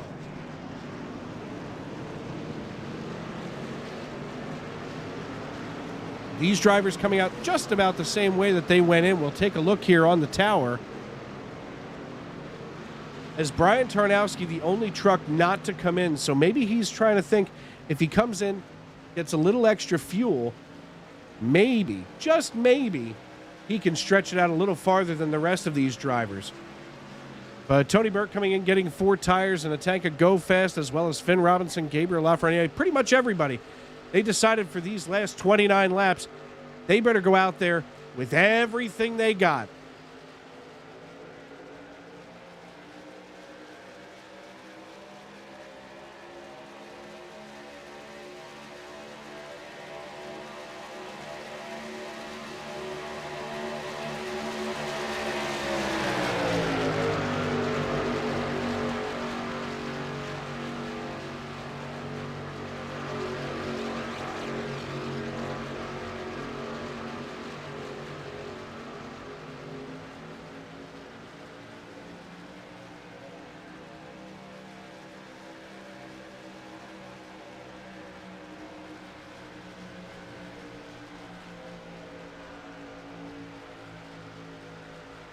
Something to keep an eye on here, folks. Right now, these front 3 trucks have gotten away from the next group, and Aaron Mack is just drafting in now. He's got about 13/10 of a second to get up here to Gabriel Lafreniere. And what did I tell you a few minutes ago? Jeff O'Rourke. Jeff O'Rourke's still out here lurking around. He's back in 6th position. At this point, it's almost like he's sitting there trying to bet, hedge his bet on whether or not he can get up there. Chris Claude trying to work his way up front. He's got a little bit of help from teammate Bob Nestor, as maybe Bob not the healthiest truck on track right now, as he's down a couple of laps here, about 3 laps, and we just haven't had the cautions needed for him to get those laps back. That truck is actually looking a little bit cleaner than Chris is, but Chris now getting a little help, maybe, from the 29 and the 28 of Mark Brewster and Brian Tarnowski. As nope, there's not enough room, and the 29 of Brewster not willing to jump down and get behind Chris, so Chris is going to have to steal the draft from the rear of Tarnowski. Wow! Brewster just drops down in front of Claude and leaves Tarnowski out to dry. All of a sudden, Bob Nestor able to hold his own here on the bottom line. That's going to allow Tarnowski maybe to get behind him as the rear end of that 63 F-150 looks like it has just been bashed in. It's almost like he bumped into one of those big concrete pillars in the Walmart parking lot. But he's able to draft up pretty close to Chris Claude as they dive into turn 3. This is quite an interesting turn of events. Claude, he's one of those drivers that, whereas the great Chris Evans, owner of Keystone Medical Equipment, and Jim Thorpe Guns and Ammo would say, you get what you accept. And hopefully Chris isn't done tonight yet getting what he's accepting, as he's currently drafting right behind Mark Brewster here, lap number 75. But once again, Jeff O'Rourke, you can see the space that he's leaving between himself and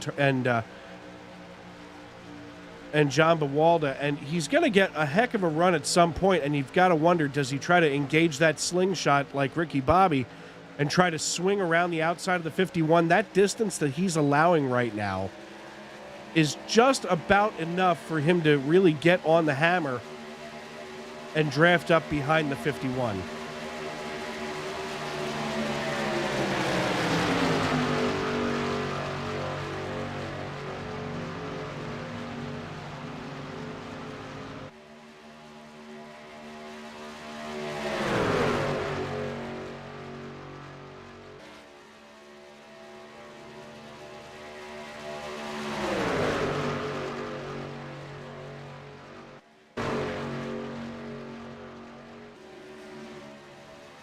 Still not done shuffling around back here as Brian Tarnowski now behind the 63 Ford F-150 of Bob Nestor, as Nestor trying to protect team owner Chris Claude, who's on the lead lap, as Claude almost sees an open door underneath Mark Brewster as they're trying to work their way around the lap car of the number 9.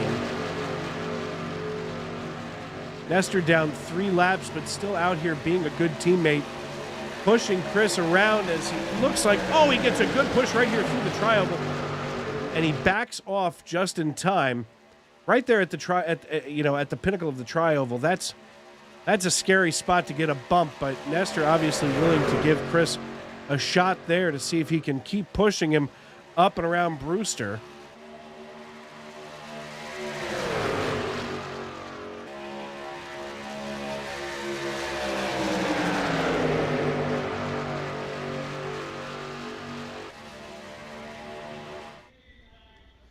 What's up, guys? Roger Debo, front tire changer for the 45 Alpha Prime car. You're watching Sim Racing Media.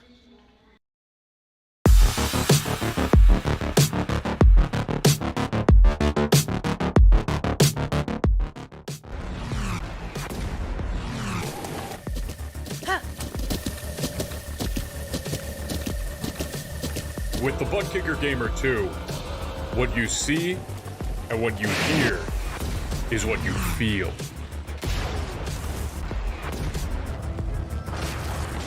Butt Kicker. The future is feeling.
With the Butt Kicker Gamer 2, what you see and what you hear is what you feel.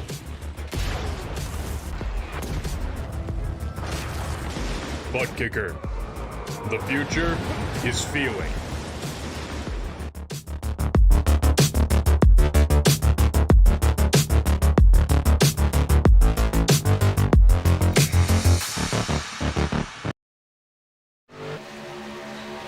Welcome back to Daytona International Speedway. 18 laps to go as your race leader, Tony Burt, is single file with Finn Robinson, Gabriel Lafreniere, Aaron Mack, and wow, all of a sudden the 06 has decided it's time to go.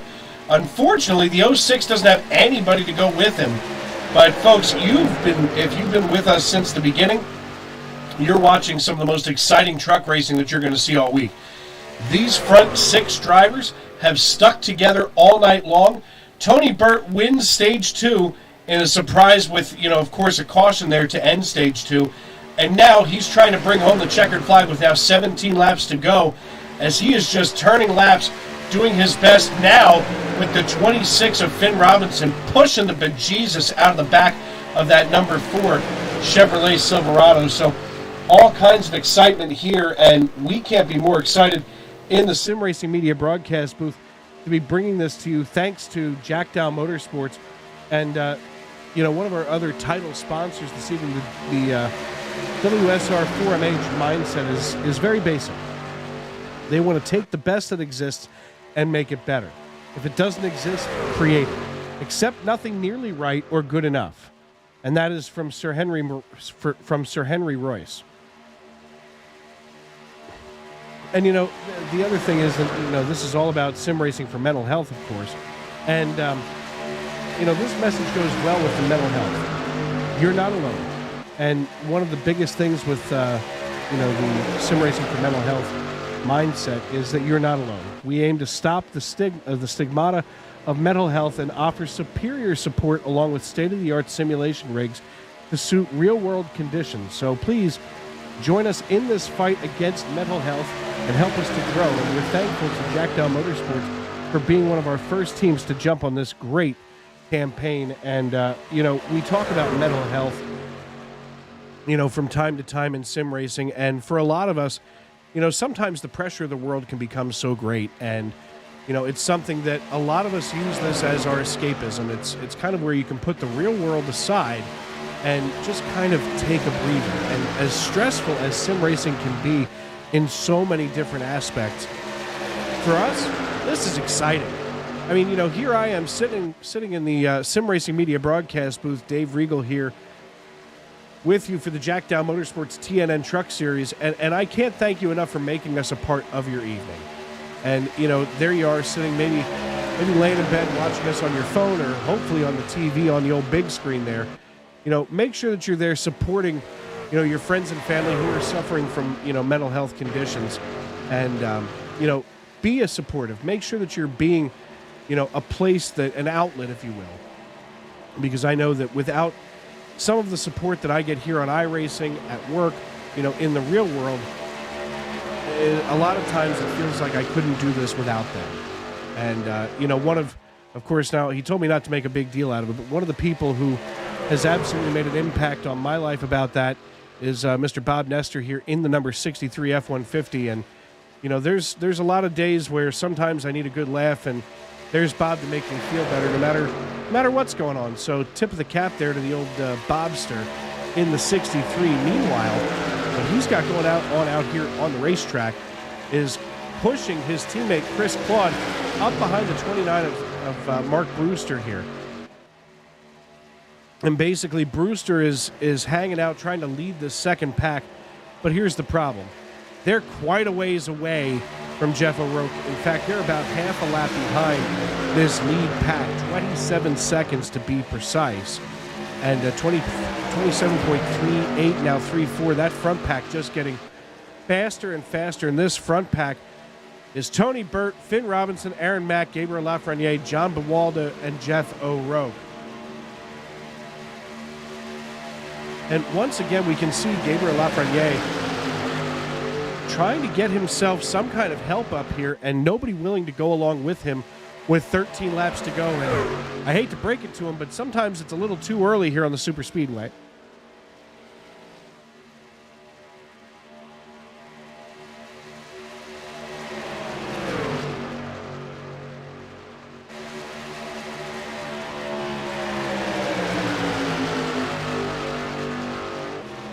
See a little do-si-do action with John Bawalda as he's getting ready to maybe try to block here for his teammate in the 4. I mean, if there's anybody that you want to see in your rearview mirror, it's somebody who comes from the same stable as you do, as this lead pack navigates once again some lap cars who have been damaged earlier on in this piece. Of course, at the end of stage 2, what actually wound up shortening stage 2 by a couple of laps was a caution that took out a very large section of the field.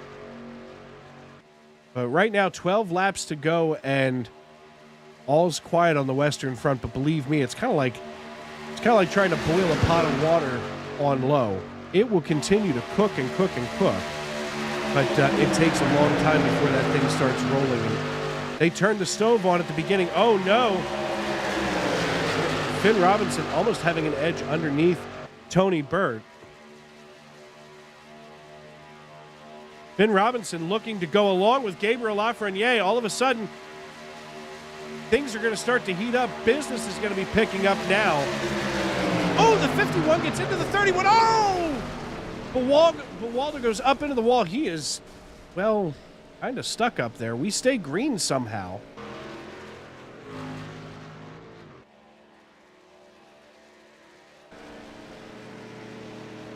I don't know how on earth we're going to stay green, but we're going to run this back and take a look.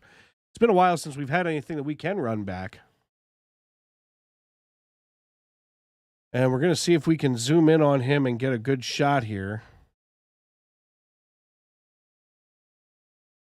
We're going to see exactly what happened. It looks like he had made contact with the 31, and judging by, I'm going to be honest here, folks, judging by the way that the 31 jumped right there, we may be looking at a bad case of netcode. Of course, in the worst moment possible here on iRacing. Let's see what happens when we go to the chopper.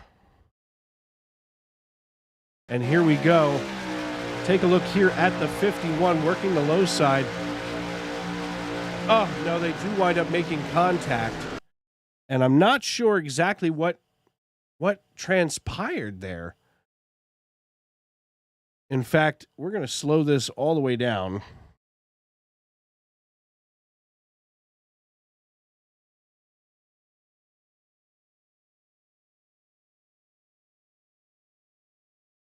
And we're going to see Bawalda here on the low side of the 31.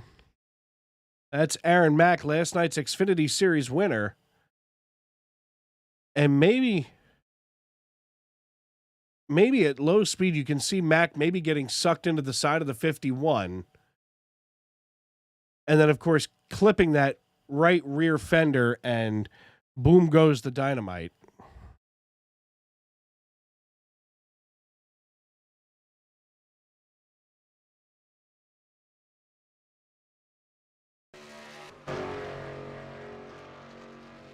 And then there were two.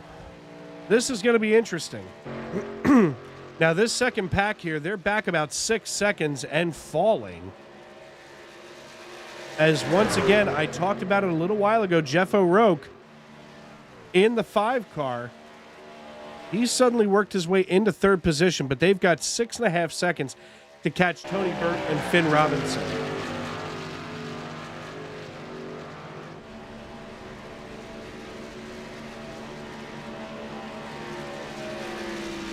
Eight laps to go. This is where all bets are off.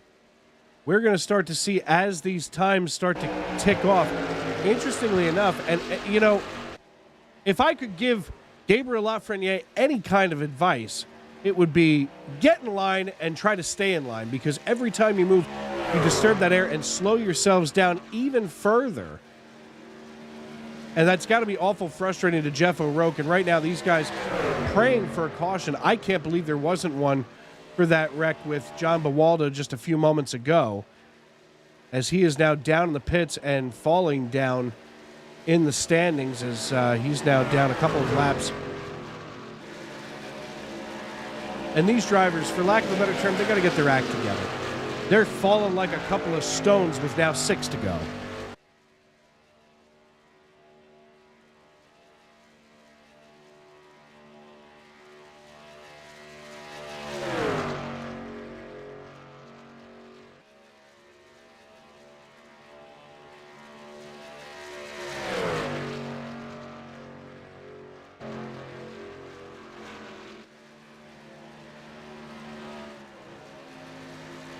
Right now, I'm sure the conversation between Mack and O'Rourke is, hey, listen, you get up, there we go. Now we're going to get in line.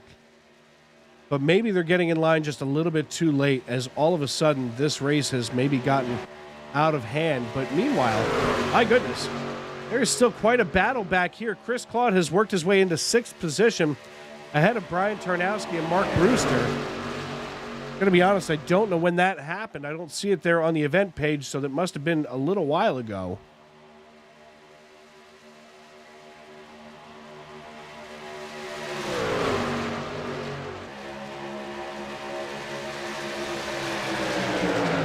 Chris Claude being pushed to a possible 6th-place finish by teammate Bob Nestor and Lauren Jones, as right now there are 3 Joe Gibbs racing trucks right in a row, Claude, Nestor, and Jones. The only Joe Gibbs racing truck not on track right now is Mr. Jeff Carson. He only got just shy of 23 laps complete tonight. So a tough night for the 9 machine. But they're not done battling anywhere on the racetrack, because now, with 4 to go, it's all going to be on Tony Burton. Right now, he's got to be looking out that rearview mirror to hold off the 26 of Finn Robinson. Finn Robinson going to be looking for anywhere that he can go.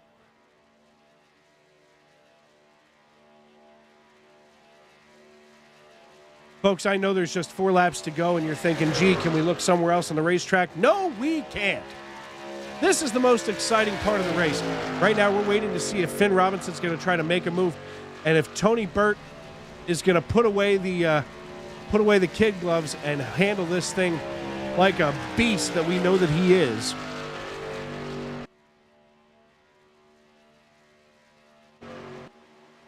And you know, I mentioned this earlier on in the broadcast, and folks, I know a lot of these drivers, you know, for the last 3 years, and this is just something exciting for me. I mean, you know, to see these drivers year after year get better and better and better, and this racing getting better and better, as it looks like maybe Finn Robinson and Gabriel Lafreniere have way too much distance between them. We are going to keep our eyes right here on this battle for the lead, as all bets are off.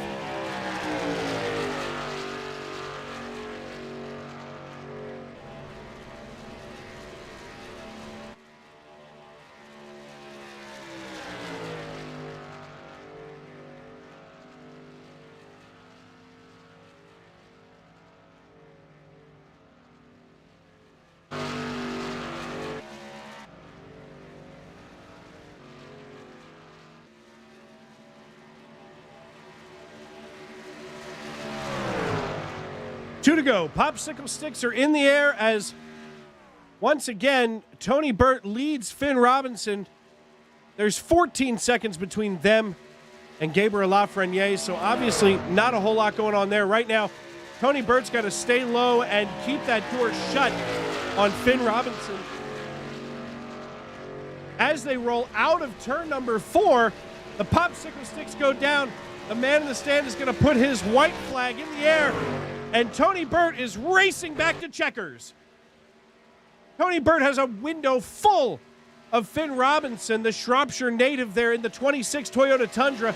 He is doing his very best to figure out how to get around Tony Burt, and Tony Burt not willing to give up anything in that JDRF number 4 Chevrolet Silverado. As they go down the backstretch, it looks like, oh, Finn Robinson thought maybe he could get around, but a lap truck is going to be in his way. Folks, it's all coming down to this. If your heart's pounding, I can explain why. This is the most exciting that you're going to see all evening long. Tony Burt still holding off Finn Robinson as they make their way through the 3-4 complex. This is what it's all coming down to. They're side by side. They're coming to the start-finish line. Finn Robinson trying to take over Tony Burt, but Tony Burt gets the win at Daytona.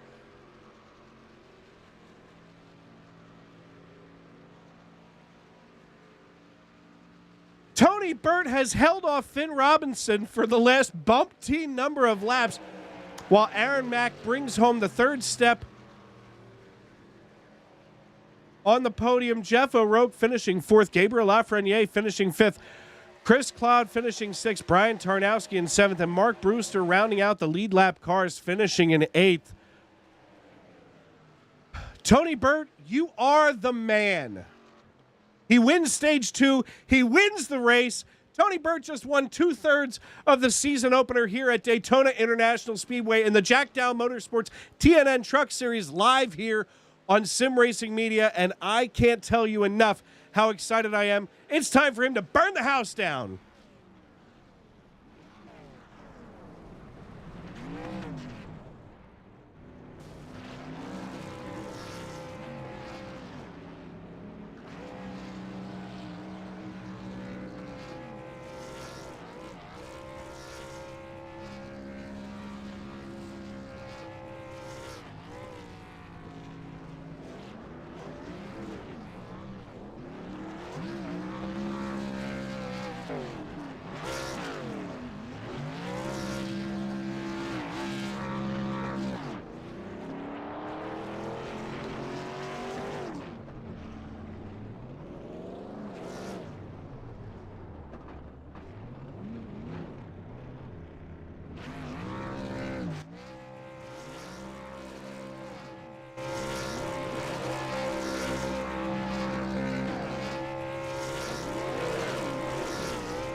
Yes, sir. Yes, sir. We're excited to be here for sure. You better be excited to be here. I think I just had a stroke while I was calling that last lap. I know, brother. I know it was rough, man. You think you've had a stroke? Oh my gosh. Woo! I couldn't believe it when Aaron and John got together. It really surprised me. Listen, you and Finn Robinson coming down to the checkered flag looked like you and Chris Claw back at Daytona in the fall in the Xfinity Series. I'm up here screaming my head off, and I could not be more excited to be interviewing you tonight, sir. Oh, I'm so excited. This is my first win. I've had a couple seconds at Daytona and Talladega. This is my first win, and I'm so excited, so excited. We brought it home. Listen, so glad, you man. brought it all the way home. You guys should be absolutely, thrilled with yourselves, and I'm assuming that Heather should be happy right about now. She is. She's standing right here beside me. I'm dripping with sweat. Oh man, I'm so excited. Yeah, she's standing right here. I think John messaged her and said I had a chance to win. So she came down and man, so excited. This JDRF truck was fast. It was so fast. We're out here for Juvenile Diabetes Research Foundation, and it's just been awesome. Man, I'll tell you what, Russ and all them out there at the with Nitro put a great setup together. They worked really hard on this setup, and it was pretty daggone fast. And Wicked Sim Racing Media was there, and man, we are just so excited. iRacing, iFlag, they were on the truck tonight and just did unbelievable. A lot cleaner and let it go. All these sponsors have helped out all season long, just in the beginning here in the off season, all the testing and all the time we put behind this wheel. And I'm just so excited, but mostly excited about my wife, who's been so supportive. And believe me, I think everybody knows it's a headache for them for sure, because we kind of live this stuff. And God has been there, and we've prayed through all this, and so thankful. Lost my daddy last year, and he always thought this was a neat thing that we do. So I know he's looking down proud. And she lost her daddy right after that, and he used to get in this car and race, and I think it was one of his happiest times there at the end. He'd get in this thing, and it just made him so happy. He'd grin and grin and grin, and so I know he's looking down happy too. Man, we're just excited, Dave. We're just so excited. I'll tell you what, you should be excited, brother. I mean, listen, there's nobody who I wanted to see cross that start-finish line more than you here toward the end. I mean, after you brought the green and white checkered home after stage 2, I thought, all right, maybe Tony will, slink back. You told me you were going to slink back, and all of a sudden you decided not to and go full send. Yeah, I told Finn when we won that second stage, I said, dude, I think I need to just pull my chute and go back. He said, if you do that, it's going to be really hard to get back up here. He goes, if you trust me to push you, I'll push you to the win. And he did exactly that. He's a great pusher, and he pushed me a lot. Last Daytona he pushed me, and I think Lester there at the end, him and I got into it, a little bit, and it hurt me a little bit. But yeah, Finn's a great teammate, and John's a great. I mean, I got the best team. I'm telling you, we are the underdogs, but we are the best team. We talk all week long. We send each other gifts.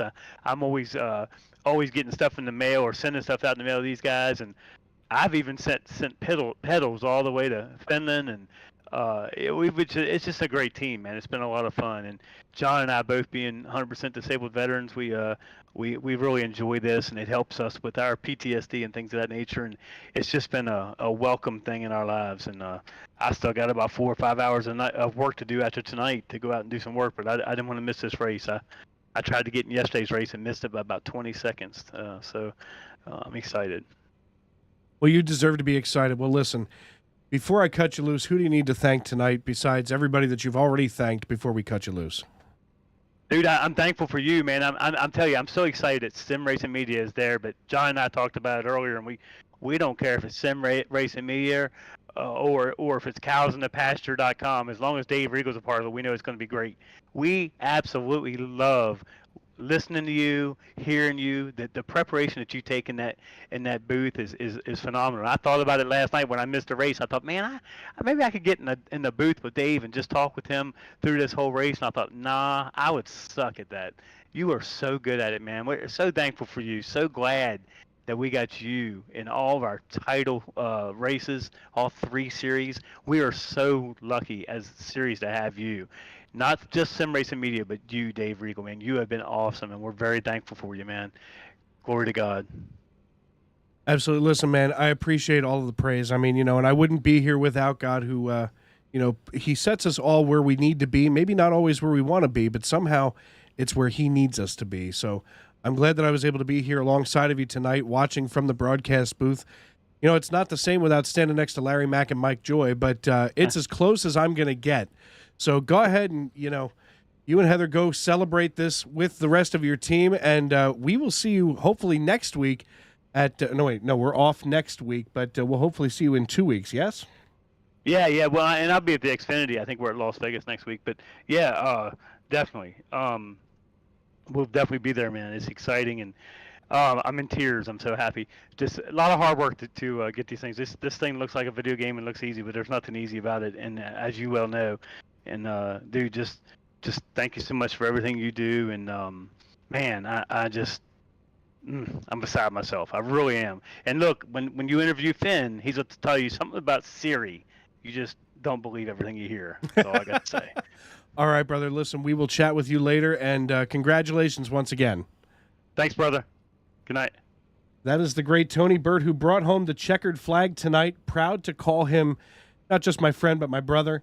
And not just my racing brother, but my brother in Christ. And bringing up now here in the broadcast booth, finishing second this evening alongside Tony Burt, Finn Robinson from Shropshire in the 26 Toyota Tundra. Finn Robinson, Dave Regal, you got a copy? I do indeed. Man, what a great finish you gave us tonight, trying to bring it down. And, I was watching and I'm thinking, I wonder when he's going to make the move.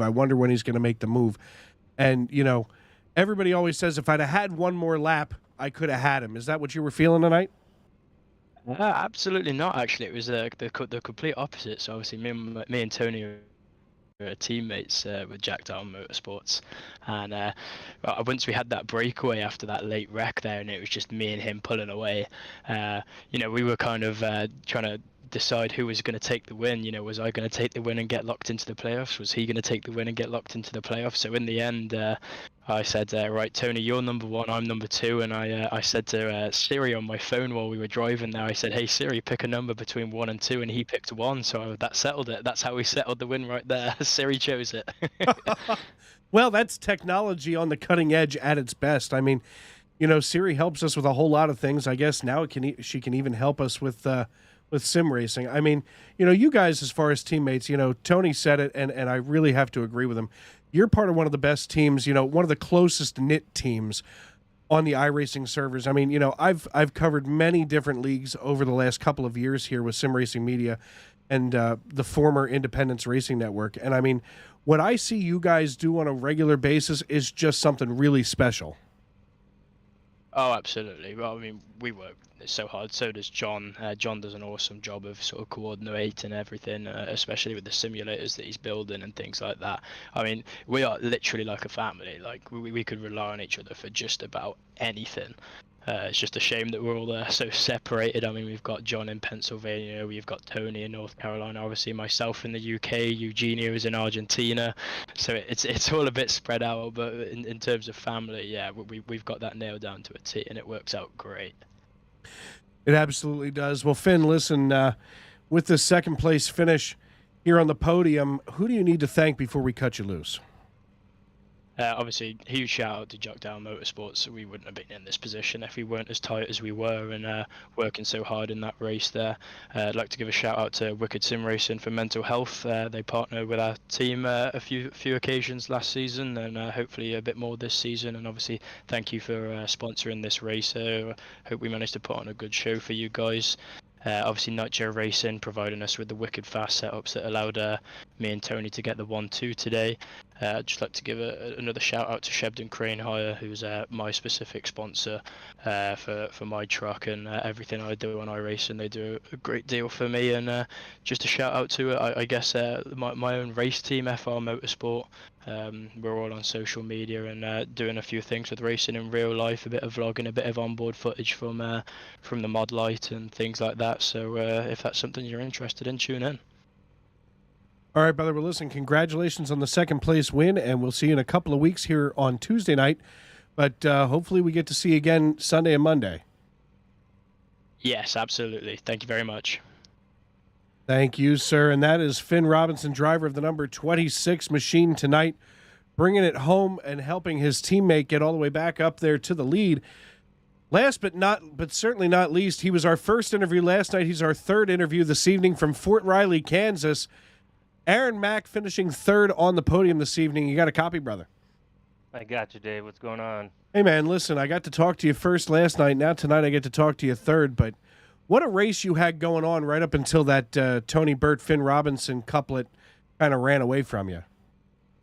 Yeah, it was just kind of, I think it was more of a racing deal between what happened with John and myself, and, I kind of came out unscathed a little more, and, I was able to kind of work with Jeff and Gabriel towards the end there and still bring it home third. Yeah, absolutely. And something that I did want to talk about with you specifically. Now, I watched you and Jeff O'Rourke and Gabriel Lafreniere try to, for lack of a better term, get the act together and try to catch back up to Tony Burt and Finn Robinson.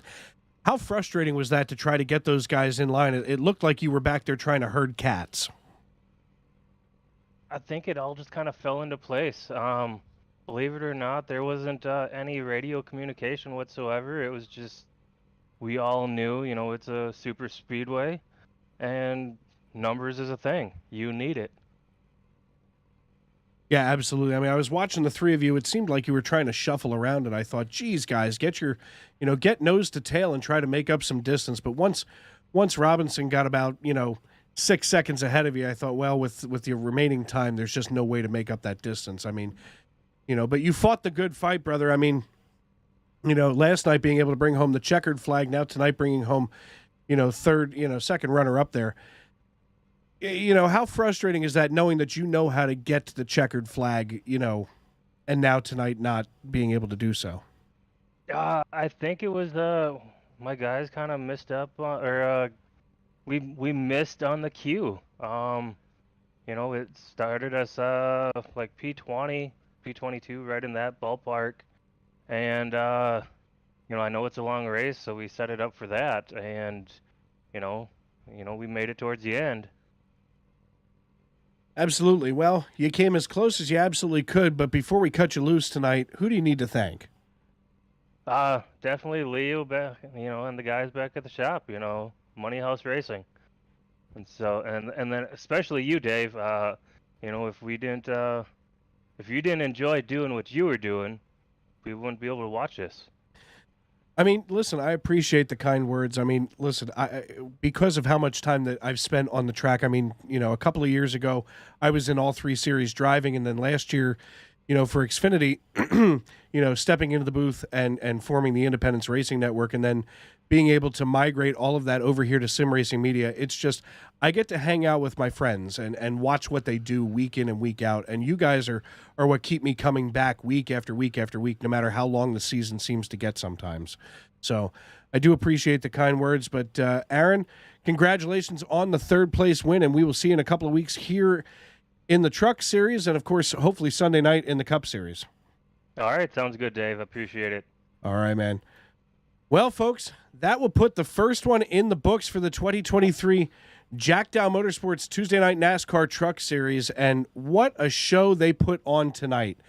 It was definitely a thing of beauty, and we've talked about it so many times tonight, and I can't get over it, how exciting it is to watch Tony Burke get his first ever win here at the World Center of Racing. And before we get moving here, I do want to talk about the next show here for Sunday Night NASCAR's Cup Series. That, of course, will be 7:30 Eastern Time here on Sim Racing Media. That will be the S&N Pala Casino 400 at Auto Club Speedway. So make sure that you tune in to hang out with my main man, my brother from another mother, Mr. Tony Trapasso, here in the broadcast booth, as he will be covering our race there on Sunday night. And like I said, it's so much fun to be able to see, my friends out here on the racetrack, and a lot of them feel like more than friends. They are brothers, they are family, and I'm just so happy to see, some really exciting racing week in and week out. But as we get ready to roll, let's check in one more time here at the final results. Tony Burt bringing home his first ever checkered flag. So in that number 4 Chevrolet Silverado, sponsored by JDRF, of course, his teammate Finn Robinson from across the pond in the UK in the number 26 Toyota Tundra. He finishes second, and rounding out the podium, Aaron Mack from Money House Racing finishing third. Jeff O'Rourke brings home 4th place honors, with Gabriel Lafreniere from Canada, our neighbor to the north, finishing in 5th. Chris Claude, Brian Tarnowski, Mark Brewster, Lauren Jones also from Joe Gibbs Racing, and Andrew T. Jones, no relation, rounding out the top 10. Finishing in 11th from Lansdale, Pennsylvania, Bob Nestor in the number 63 Joe Gibbs Racing Machine. Jarrett Phillips finishing in 12th, with John Bawalda, chief cook and bottle washer here of the Tuesday Night NASCAR Truck Series, brought to you by Jack Dowel Motorsports. John Ballou finishing in 14th, with Sylvain Jolly. I'm going to have to get with him on that. A couple of Canadians here in 15th and 16th between Sylvain Jolly and Claude Ferdland. Alexander Gangler and Brandon Minto finishing in 17th and 18th position. And Jackson Derby and David Swift from Raging Moose Racing rounding out your top 20. Eugenio Alonso, the 4th horseman for Jack Dowel Motorsports, finishes 21st, of course, from Buenos Aires in South America. Michael Eden finishing 22nd. Brenton Henderson, Kavaja Holt, Stoney Benfield, John Crow Sr., Michael Astuto, Jeff Carson in the number 9 Micro Setter Toyota Tundra finishing in 28th position. Mike Wright, David Bradford, and Matt Mackin round out your field this evening. So it has been an incredible journey from the green flag to the checkered flag, as we say every week here. And, something else that we say every week, and I genuinely mean it, we talk so much about mental health, and we talk so much about, trying to relax and have that happy place. A lot can change your perspective on a day with a happy thought. So tomorrow, as you go through the day, find your happy thought. Hold on to it so you can fly. Good night, everybody.